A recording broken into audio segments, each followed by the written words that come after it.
Hello மக்களே, உருளைக்கிழங்கு பூரி மசாலா தான் பார்க்க போகிறோம். ரொம்ப ஈஸியாக செஞ்சிடலாம் பட்டுன்னு.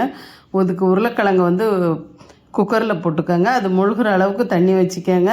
கொஞ்சோண்டு உப்பு போட்டுட்டு இதை நம்ம மூடி போட்டு வேக விட்டுறலாம். நல்லா ஒரு 3 விசில் விட்டுருங்க. நல்லா வெந்துடும். பாருங்கள் எப்படி வெந்திருக்குன்னு. இப்போ எடுத்து இதை அரை விட்டுறலாம். உரித்து வச்சுக்கோங்க. இப்போ நம்ம தாளிச்சிக்கலாம். உருளைக்கிழங்குக்கு அதுக்கு எண்ணெய் ஊற்றிட்டு கடுகு சீரகம் போட்டுக்கோங்க. கடுகு சீரகம் வெடித்ததுக்கப்புறமா நம்ம வெங்காயம் மற்ற பொருள்லாம் போடலாம். இதுக்கு நீங்கள் ஒரு 2 வெங்காயம் வெட்டிக்கங்க, பெரிய வெங்காயமாக. பச்சை மிளகா ஒரு 5-6 பச்சை மிளகா, அப்புறம் கருவேப்பிலை. ஜாஸ்தி பொருள் தேவையில்லை. எல்லாத்தையுமே ரெடி பண்ணி வச்சுக்கோங்க. கடுகு உளுத்தம்பருப்பு போட்டுக்கோங்க. தாளிக்கிறதுல கடுகு சீரகம் போட்டுக்கோங்க. இது நல்லா வெடித்து வந்ததுக்கப்புறம் இந்த உளுந்தெல்லாம் நல்லா வறுபட்டதுக்கப்புறமா நம்ம வெங்காயம் சேர்த்துக்கலாம். வெங்காயம் ஒரு 2 வெங்காயம் வெட்டி நல்லா வதக்கிடுங்க. வெங்காயம் நல்லா கொஞ்சம் ஜாஸ்தியாகவே போடுங்க, நல்லாயிருக்கும். அதுக்கப்புறம் அது கூட நம்ம கொத்தமல்லி தண்டு போட்டிருக்கிறேன். அது நல்லா வாசமாக இருக்குன்றதுனால. அப்புறம் பச்சை மிளகா போட்டுக்கலாம். பச்சை மிளகாவையும் நல்லா வதங்க விட்டுடலாம். எல்லாத்தையுமே ரொம்ப கலர் மாற தேவையில்லை, ஆனால் நல்லா வதங்குற அளவுக்கு வதக்கிக்கோங்க. அப்புறம் கருவேப்பிலை போட்டுக்கலாம். கருவேப்பிலையும் நல்லா வதங்கட்டும்.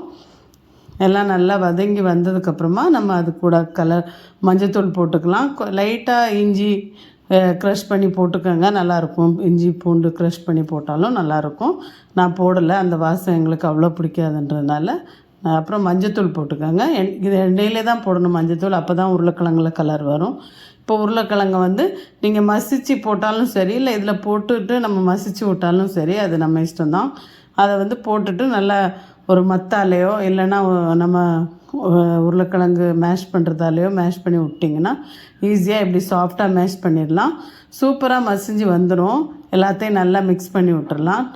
நல்லா ஒரு நல்ல சூடு ஏறுற வரைக்கும் மிக்ஸ் பண்ணி விடுங்க. உப்பு தேவையான அளவு பார்த்து போட்டுக்கோங்க. உப்பு கண்டிப்பாக போடணும். ஏன்னா அப்போ தான் அந்த உப்பெல்லாம் கரெக்டாக இருக்கணும். அப்போ தான் அந்த இது உருளைக்கிழங்கு சாப்பிட ரொம்ப டேஸ்ட்டாக இருக்கும். நான் லைட்டாக தண்ணி தெளிச்சிக்கிறேன், ஏன்னா கொஞ்சம் ரொம்ப ட்ரையாக இருக்குது.